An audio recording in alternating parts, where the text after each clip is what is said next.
Hello.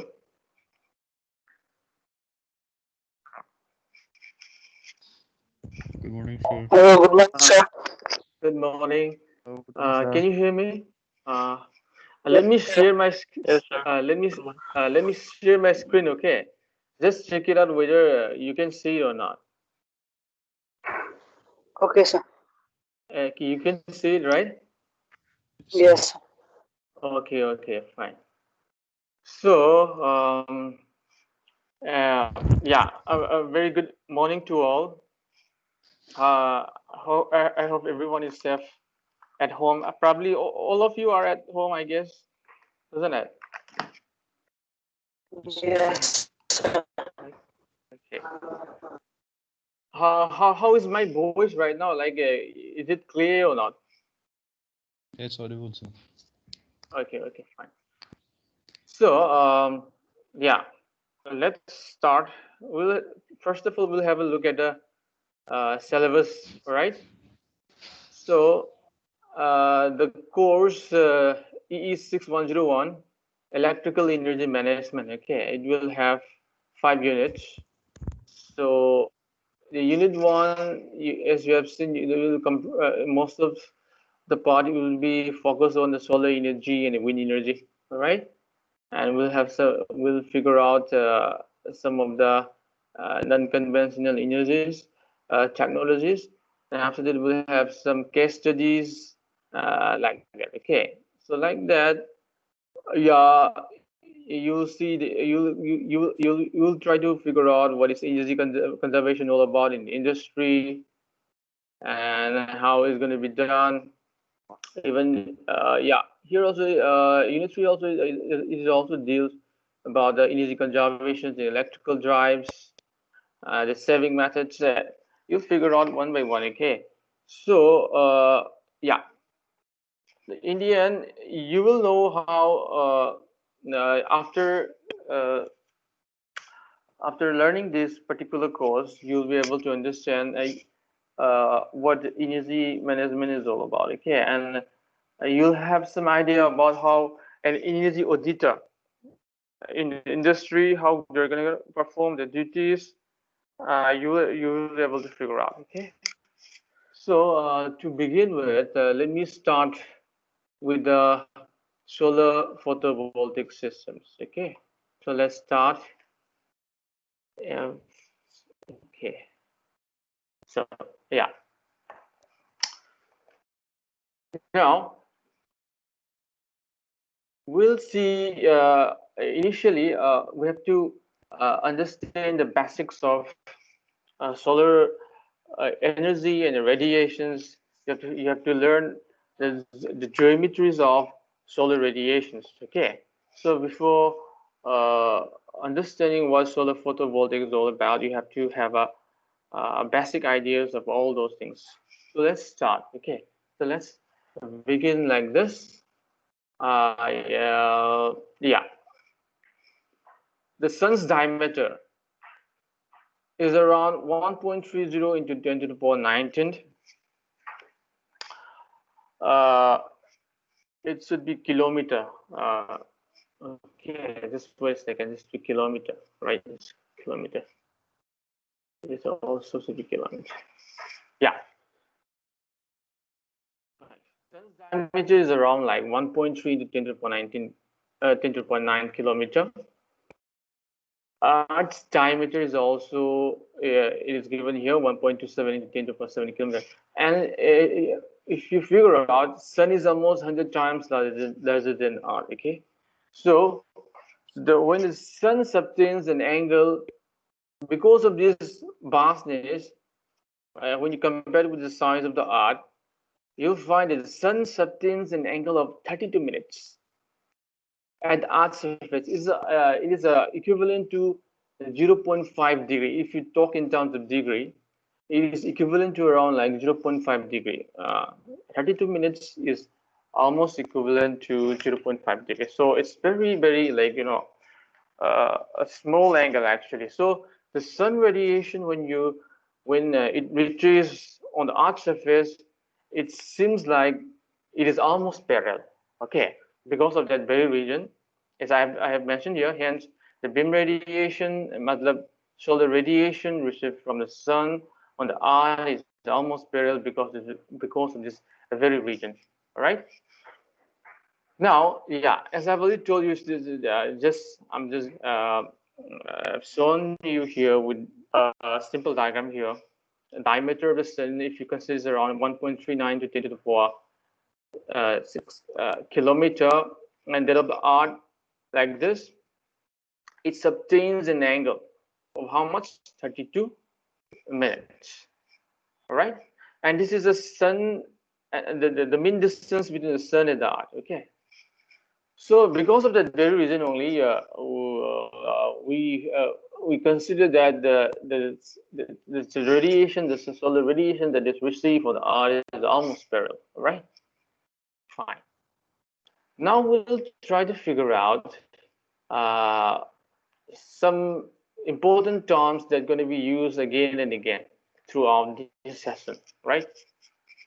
First of all, we'll see what is irradiance all about. Irradiance, or sometimes known as power density, sometimes known as solar irradiance, sometimes known as solar radiation power. They're basically the same thing only, okay? So, it basically refers to the rate of energy received via surface per unit area. Essentially, irradiance is nothing but the flux of solar energy, right? Its unit is watt per square meter. Please remember, watt per square meter. So on the other hand, irradiation, or popularly known as insolation, another name is energy density, solar radiation energy. These are basically the same thing only. Okay, so in various books and like the papers, you'll find using different terms, but they're basically the same only. All right. So it is the amount of energy received. Have a look at the difference. In the case of irradiance, is the rate of energy, matlab power. Okay. So in the case of irradiation, it is the amount of energy received, right, via surface over a given period of time. Thus, it is integrated irradiance over a time. Because of that, have a look here. Since being energy, the unit will be watt hour. Okay, see the difference? In the case of irradiance, is watt per meter square. In the case of irradiation, it is watt hour per square meter. Okay, so yeah. Now another term called solar constant. Let's have a look what is solar constant is all about. Okay, so let's have a look at the definition for us. It is the amount of solar radiation that reaches or receives just outside Earth's atmosphere on a unit area perpendicular to the sun. All right, meaning if you consider, let me use this one. If you imagine that this is the some portion of the art, okay, right? I'm not doing all the, yeah. Imagine this is some portion of the art. We know that the art is actually surrounded by the art atmosphere. Imagine this is the art atmosphere, the upper layer, okay. So the solar radiation will, when it reaches to the art, this is art, okay, it is art, E-A-R-T, H, here I'm using the mouse because the handwriting will be awful. Okay. Anyway, this is the art. This is art. Okay. This portion is art. The solar radiation will try to, like, enter the art atmosphere like this. Imagine this is the solar radiation, right? You'll find that some of them will be actually, when it enters the Earth atmosphere, some of them will be, like, absorbed in the atmospheric layer itself. Some of them will be after interaction with the molecules, atmospheric molecules. Some of them will be reflected like this. It won't even reach the Earth's surface. Some of them may, like, deviate its path. Some of them may reduce on Earth's surface like this, right? Okay. So now the point is, now I'm going to talk about what solar constant is all about. So the amount of solar radiation that receive on the top of the Earth's atmosphere, you can say that on the top, it doesn't enter this atmospheric layer. Okay, so imagine a unit area on the top of this atmospheric layer. Okay, so the amount of solar radiation received in this unit area on the top of the Earth atmosphere. All right, and that area should be perpendicular to the rays of the sun. Okay, so the amount of energy received on the top of the atmosphere, considering a unit area, we call it as solar constant. Okay, what is that? Solar constant. So it have a value of around like 1367 watt per meter square. Have a look at let's have a look at the definitions of the solar constant.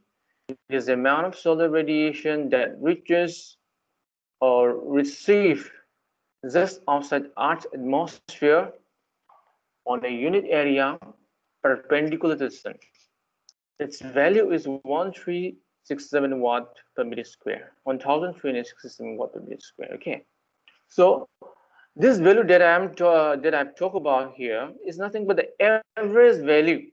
Okay, average value of extraterrestrial solar radiation. Matlab, the solar radiation that is just outside the Earth atmosphere, that is we basically known as extraterrestrial. Okay, so this value is only the average value of extraterrestrial solar radiation over a year. You have to consider some particular time, like, for example, let's say for a month, for a year, or yeah, like that. Okay, so now the point is, whatever the value that I'm talking about here, this is basically an average value. Okay, when you consider the solar radiation over a year, what they do is that they will try to they will consider a unit area on the top of the Earth atmosphere. Then from January to December, every day they're going to measure the amount of radiation received from that particular area. Then after that, they're going to add it off, and they're going to find average of that. That's the value of 13671 per meter square. Now the point is, the solar constant that I talk about here, every day in a year, for example, let's say solar radiation received on the top of the atmosphere on January 1, solar radiation received on the top of the atmosphere on, let's say, on January 10, or let's say on a February 5, or any day of the year. All of them, you'll find that the value of the solar radiation received on the Earth, on the top of the Earth atmosphere, considering a unit area, will have different values.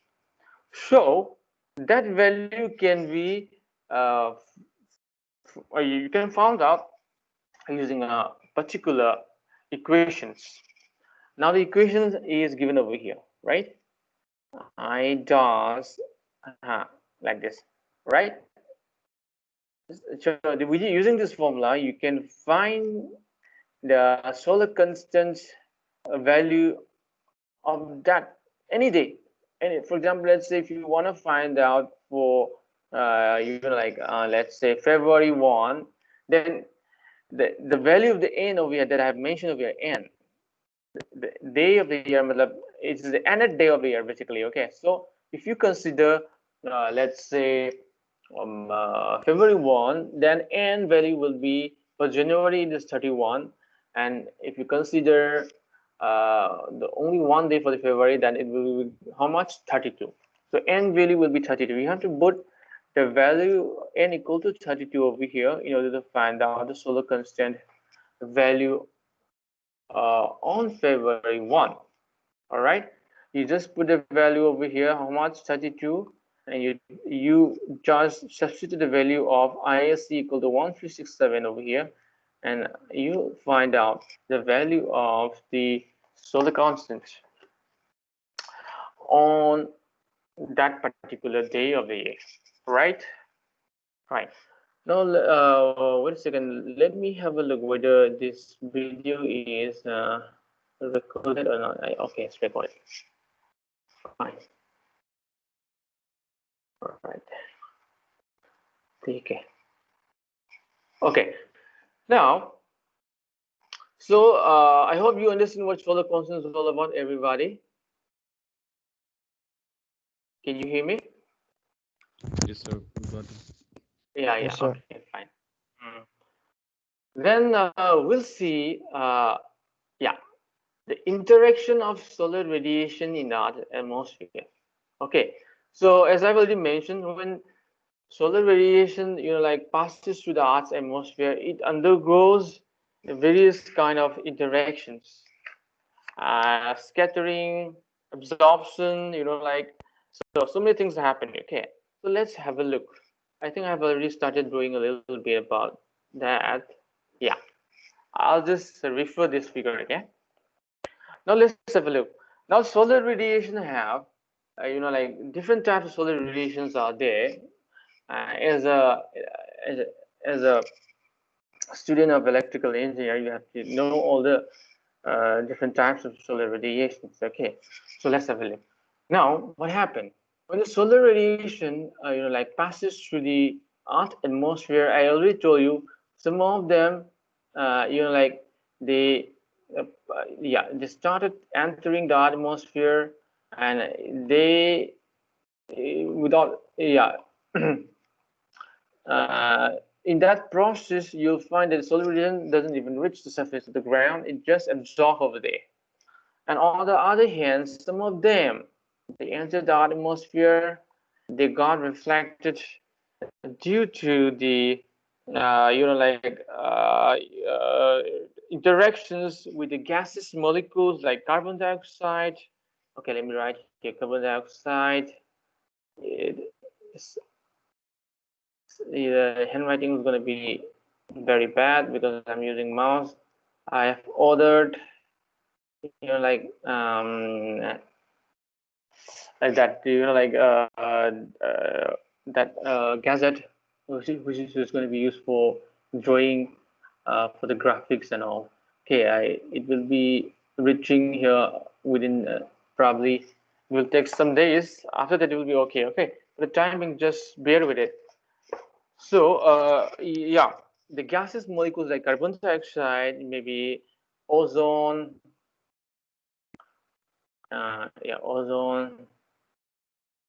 It can be, yeah, water vapor. Sorry, water vapor is anyway. I'm writing here. Water vapor.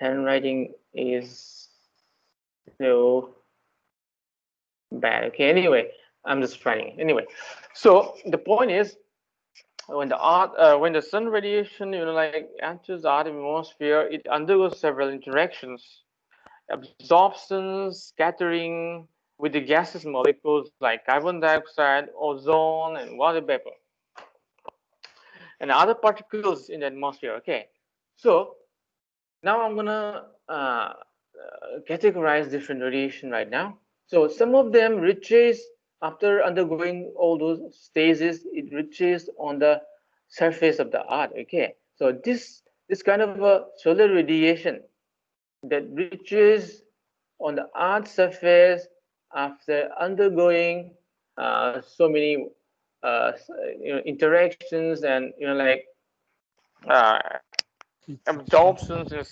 scattering. This kind of solar radiation is known as diffuse radiation. Let me write here. What is that? Diffuse radiation. Okay, what is that? So those type. I mean, you can in an easy word, in a very simple word, diffuse radiation is nothing but the scattered radiation that receives on the Earth's surface. Nothing but what? Scattered radiation that receive on the Earth's surface.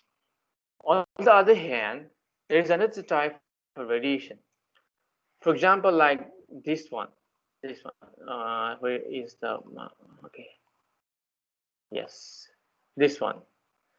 It receive it just reaches on the Earth's surface without undergoing any kind of interactions. Okay, there is no interactions. We assume that there is no interactions. There is no absorption. There is no scattering. Okay, directly reaches on the surface of the Earth. This kind of like the solar radiation is known as the beam radiation. Okay, what is that?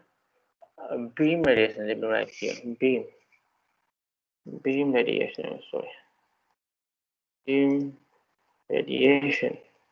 ठीक है ना? Beam radiation. What is that? What is beam radiation? The radiation which does not go through either absorption, interactions, or scattering interactions and reaches the Earth's surface directly is known as beam radiation. Let me write here, okay? Let me write the definition here. Initially, let's start with beam radiation. Beam radiation.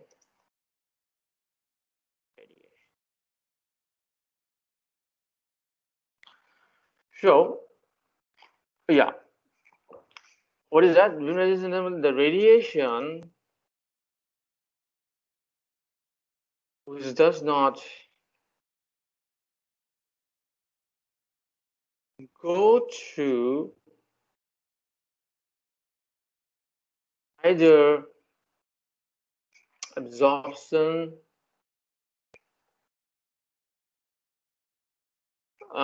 interaction, or scattering.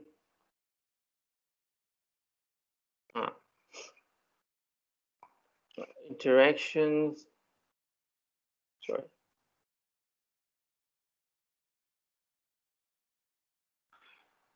And reaches the uh, the Earth's surface directly, right? Is known as irradiation, right? So we have another type of radiation, which is what? Diffuse. Diffuse. It is nothing but the scattered radiation that receives on the Earth's surface. Okay. Now another thing you should remember is that like uh, on the Earth's surface we have different types of objects, right?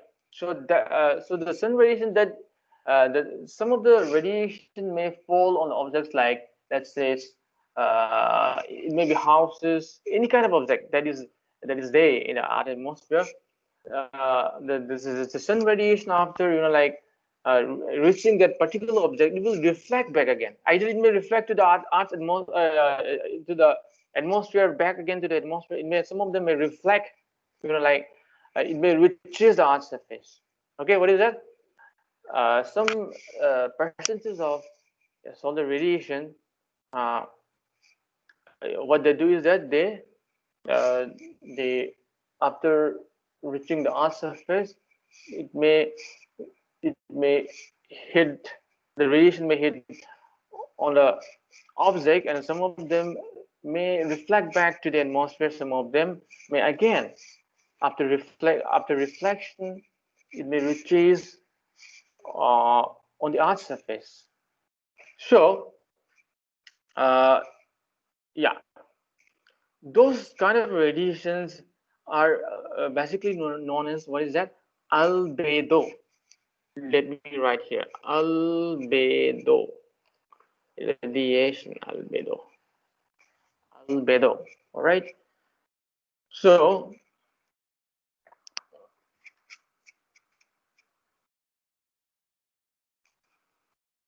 anyway, let me write here. Right.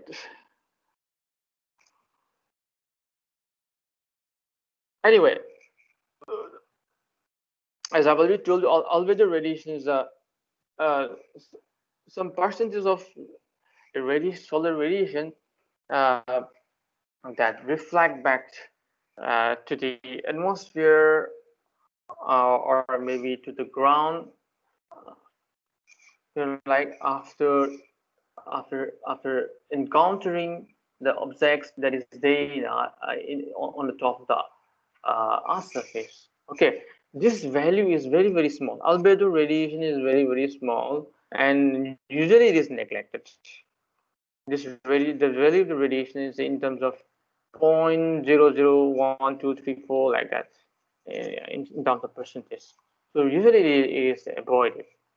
Now the main focus is on the beam radiation. The other one is the diffuse radiation.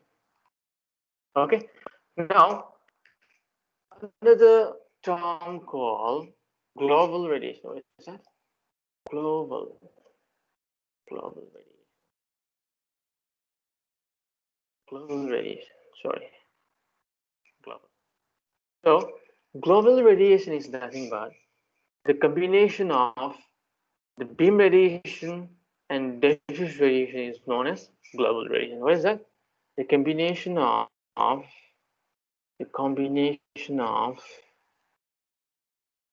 beam radiation and the solar radiation. What is that? A diffuse radiation. Sorry, diffuse radiation is basically is known as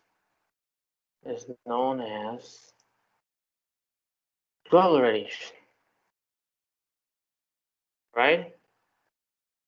So all of the radiation that I've talked about, their unit will be, if you want to talk in terms of irradiance, it will be watt per square meter. If you want to talk in terms of irradiation, it will be watt hour per square meter, right? So all of them have the same units, and based on the how they entered into the Earth atmosphere and received from the Earth surface, their names are divided like this. Okay. Now the beam radiation. The beam radiation is actually measured by like instrument called pi heliometer. Okay, let me write that. What is the? Let me write here. Let me add another slide here. Pi. Yeah. PYRHELIOMETER. Pi heliometer, right? So What is that? It is an instrument. It is an instrument which measures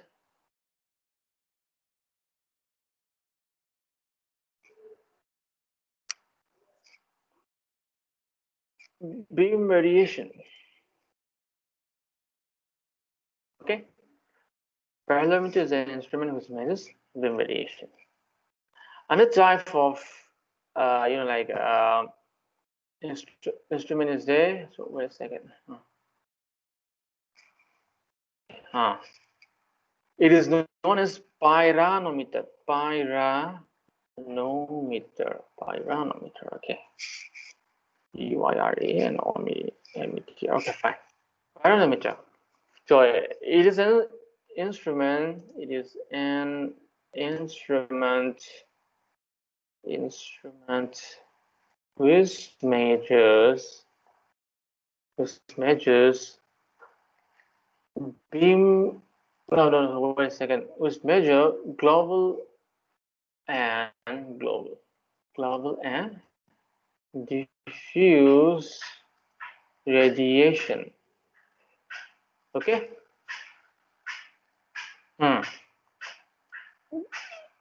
We have another type of what is that instrument? We call it sunshine recorder. Okay, so this sunshine recorder, what it does is that it will measure the amount, the hour of sunshine. So, for example, let's say in a day, sometimes it will be cloudy, sometimes there will be sunshine, isn't it? Throughout the day, the amount of solar radiation received from the Earth's surface or the sunshine is not constant. It varies, isn't it? Sometimes, it is cloudy. There is no sunshine. Sometimes, after some hour, there will be sunshine like that. So in order to measure the proper sunshine in a particular day, we use an instrument known as, what is that? Sunshine recorder. All right. So let's have a look how this pyrheliometer looks like. Okay. So as I mentioned, pyrheliometer is an instrument used to measure beam radiation. I've already mentioned. Let's have a look how it looks like. Right. Okay. So yeah. Images. Right. I think I can. So have a look here. First of all, this is the original the pyrheliometer that is actually used for measuring the beam radiation. Okay. Now inside this, what are the things that is containing inside? Let's have a look. Okay. So I think. Okay. Let's use this one. Okay. Can I enlarge it? Oh, wait a second.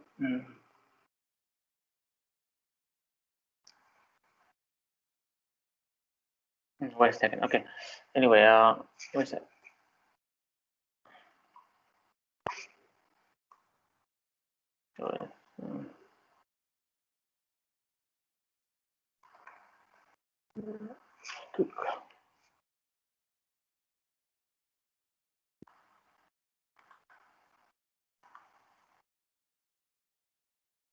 I'll use this one. Okay.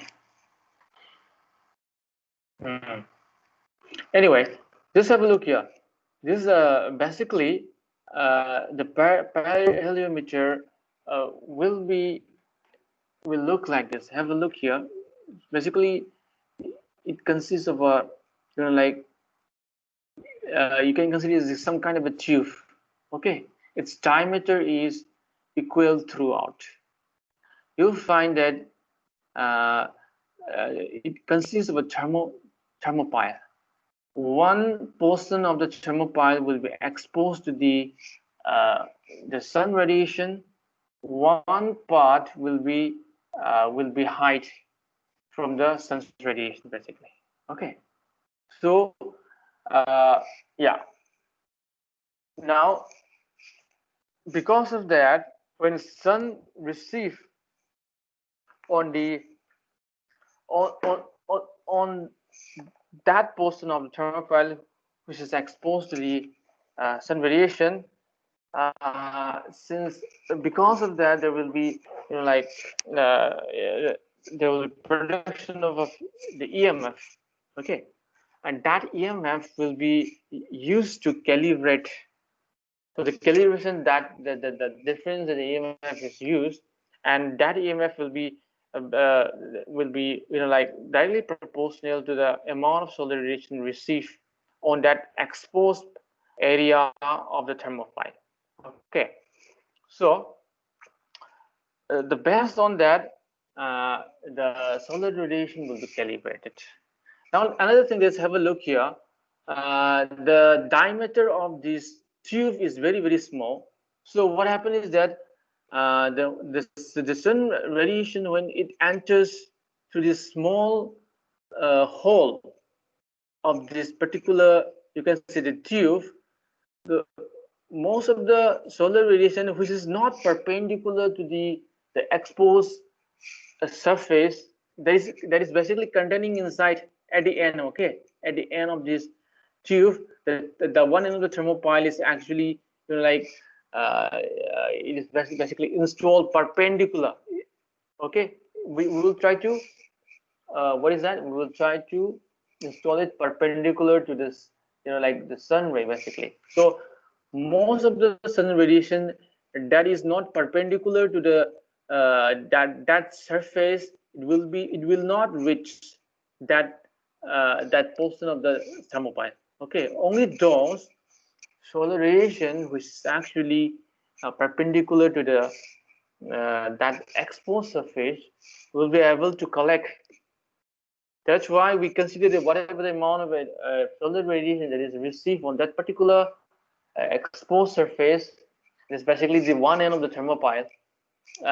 Whatever the radiation that is received, we usually consider it to be perpendicular, and that's why those rays which is perpendicular to that surface, we usually consider to be a beam radiation, basically. Okay, so this is how a this is how a pyrheliometer, like works, basically. Okay, I'm just giving you the rough idea. On the other hand, there is another type that I've already mentioned. What is that? Pyranometer. Let's have a look how pyranometer looks like in real. Okay, pyranometer. Pyranometer can measure the diffuse radiation and beam radiation. Okay, so this is, have a look here. This is the real pyranometer is basically used for measuring the global radiation and the diffuse radiation. Okay. Now here also the idea is basically same. The construction is a little bit different. This is the glass dome, actually. These are glasses. Okay, this is a glass dome. But the idea behind using a thermopile is almost same. One end will be exposed to the atmosphere, to the radiation. So the radiation on one end will be hide somewhere. The solar radiation is not rich, right? So now let's have a look. When you just keep this particular, like instrument on the surface of the earth, whatever the solar radiation receive on this particular instrument, we consider to be a global radiation, because whatever the solar radiation is going to be received, it will be the combination of diffuse radiation plus the beam radiation. That's why whatever the solar radiation that is received by this particular instrument will be considered as global radiation. Okay, so now the same instrument can be used for measuring diffuse radiation. Okay, So now the question is how it is going to measure the what is that, the diffuse radiation with the same instrument that I have talked about here. Have a look here. Okay, let's see this one. You have a look here. This is the pyranometer that I have just shown you. It is installed here over like this. On the other hand, there is some kind of a setting ring. Have a look here. In this structure, there is another kind of a ring here.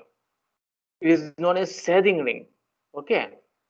So what it does is that this setting ring will try to give us shade. Okay, shade, SHAD, shade. Okay, and the glass dome that is shown over here, you want what the it will this setting will try to give a shade on this particular glass dome. That means the sun radiation is not directly allowed to hit on the glass dome. Okay, glass dome matlab inside it, I told you there is another there is inside it there is one side of the thermopile is basically exposed like this. Okay, so the solar radiation in this particular structure, what we do is that this because of this setting ring, we provide a set on the glass dome, and because of that, whatever the solar radiation receive after employing this setting ring uh, uh, uh, on this pyranometer, whatever the solar radiation receive is known as what is that? Diffuse radiation. You're basically getting a diffuse radiation if you use a setting ring. All right, everyone? So, yeah. So the pyranometer is used to measure two different types of solar radiation. Let me remind you again. It is basically used to measure diffuse global radiation if there is no setting ring. If there is a setting ring, then it is going to measure diffuse radiation. All right, fine. I have mentioned here global and diffuse radiation. If you are going to use for measuring diffuse global radiation, all you have to do is you have to just the use without using the setting ring, and if you want to measure diffuse radiation, you have to use the setting ring. All right, fine. Now let's have a look how the sunshine recorder looks like.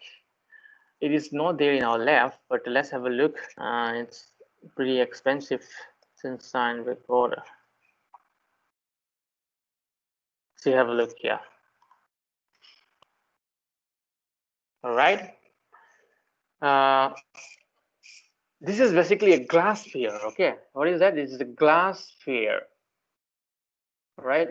It's made of glass and it's spherical in nature.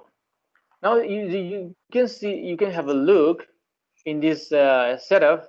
Some kind of blue strips is over here. Okay, and it is put in this groove basically. Right? Now what happened?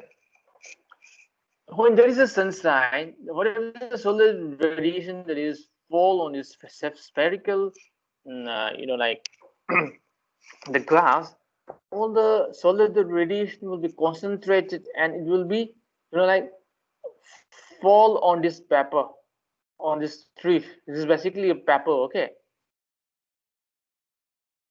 So for example, let's say the solar radiation is basically concentrated, that's why it is very bright over here, okay?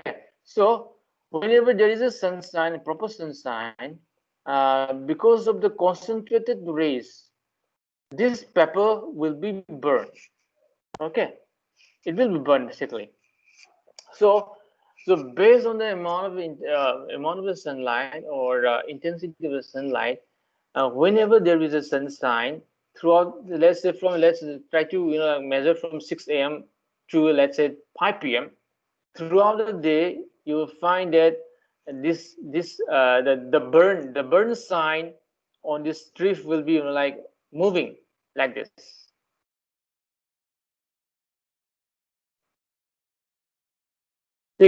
All right, and we will be able to figure out at what point of time and how many hours in the day there is a proper sun sign.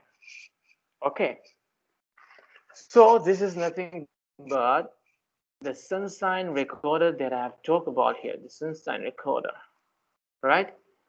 It basically uh, uh, tells you the amount of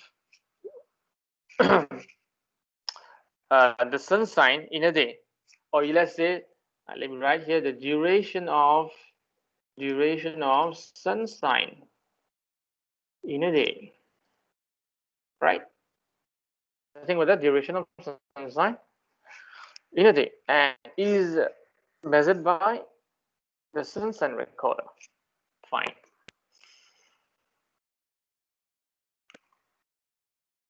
So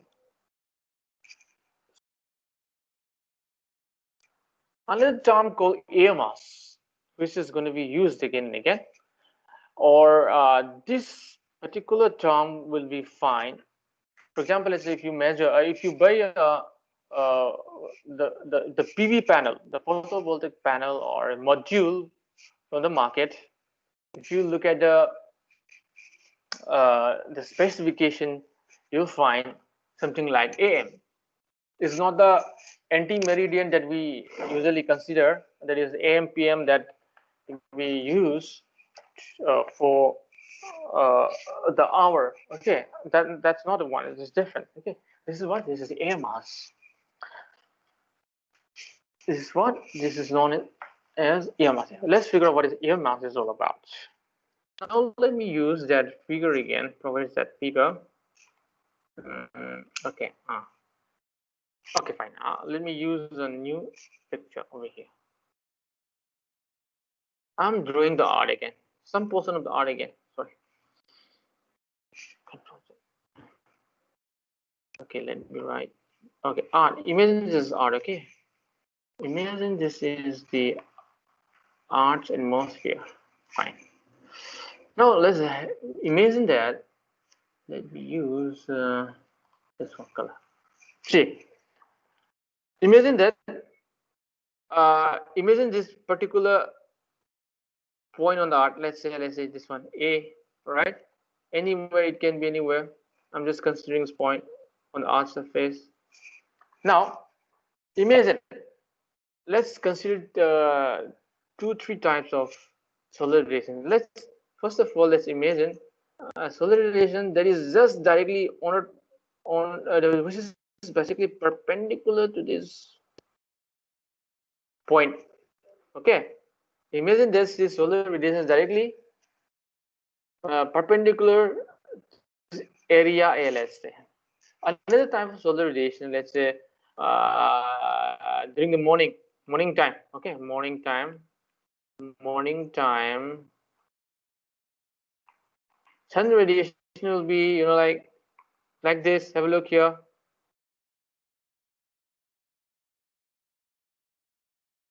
Wait a second. Okay. Sun radiation. Okay. Let me draw here like this. And reaches this point A. Okay. In the morning, let's say 6 a.m. So now at 9 a.m. the sun will be somewhat like this, right? And now this one is at 12 noon. And when it crosses, when it is around like 1 p.m. Yeah, it was something like this. Let's say 3 p.m. or let's say 5 p.m. It was somewhat like this. Okay. Now let's have a look.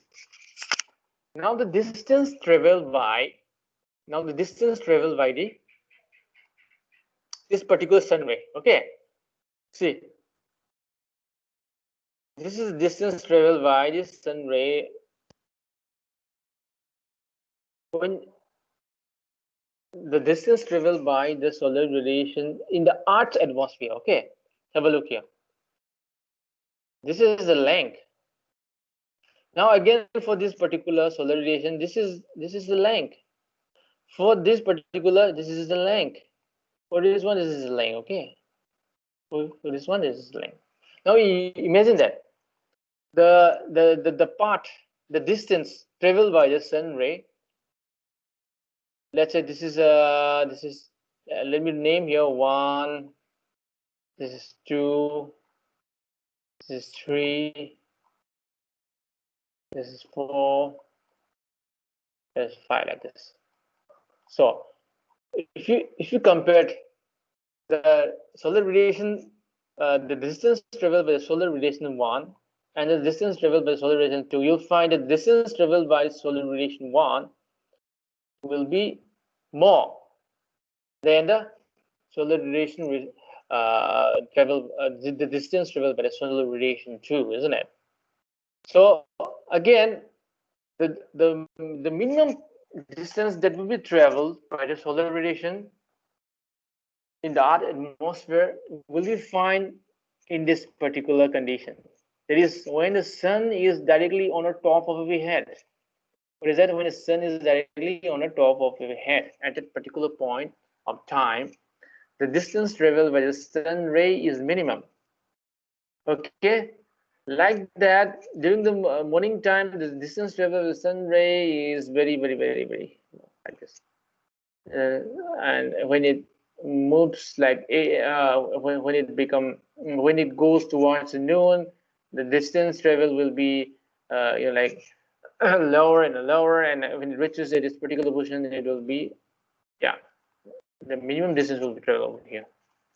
Then again, when it crosses the 12th noon, again distance travel will be again increase हो जाएगा, like that till it will keep on increasing, and you will find that the 5 and the 1, the 3, that when you compare it, you will find that it basically it travels more distance basically.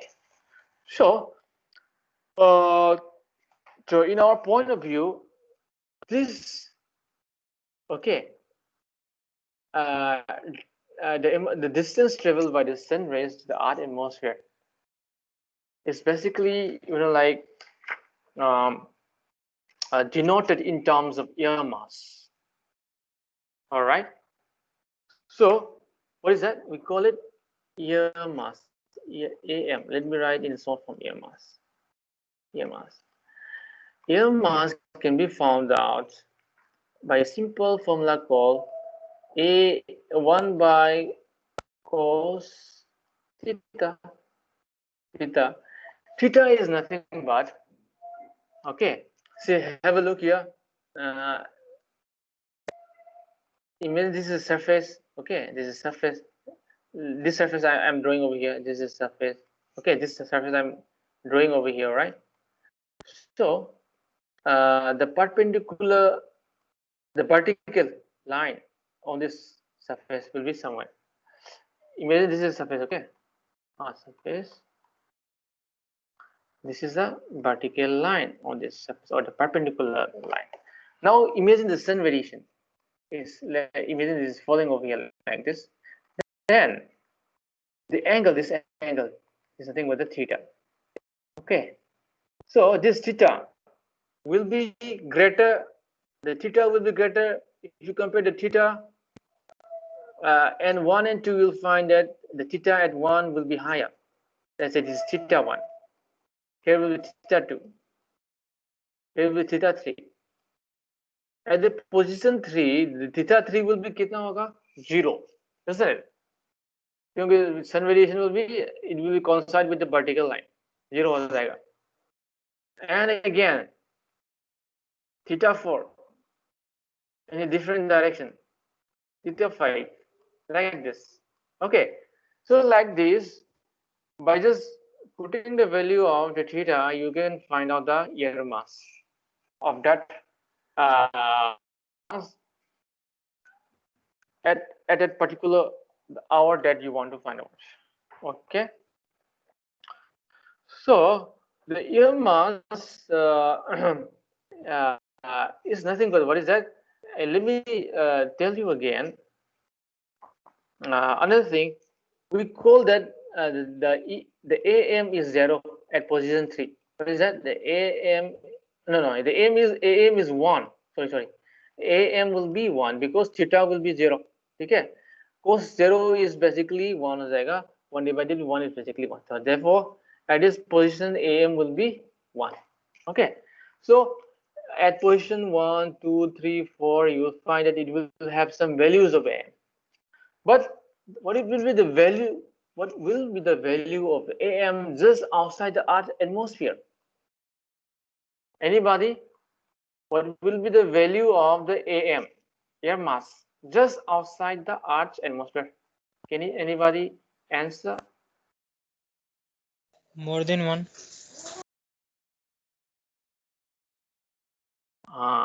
No. I am just saying, just outside the Earth atmosphere. The solar radiation is not entering the Earth's atmosphere. Okay. So in that case, what will happen? This basically AM is nothing but the distance traveled by the sun rays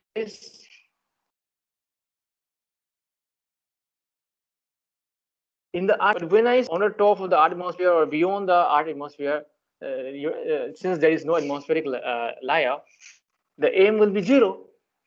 Okay, what is that? The AM will be 0 because the radiation is not haven't started traveling inside the Earth atmosphere. That's why just the AM beyond the Earth's atmosphere, that will be 0. Please remember. Okay, that is what the just outside the Earth's atmosphere, AM value will be 0. Just outside the Earth's atmosphere, AM will be 0. Okay, fine. कितना बच गया भाई? ठीक है, आज के लिए I'll conclude here. Okay, everyone, let me conclude here for today. We'll discuss in the next class. Thank you, everyone. Thank you, sir. We'll see you again. Take care. Goodbye. Thank you, sir. Thank you, Okay, sir. okay. ठीक है. Thank you, sir. Welcome.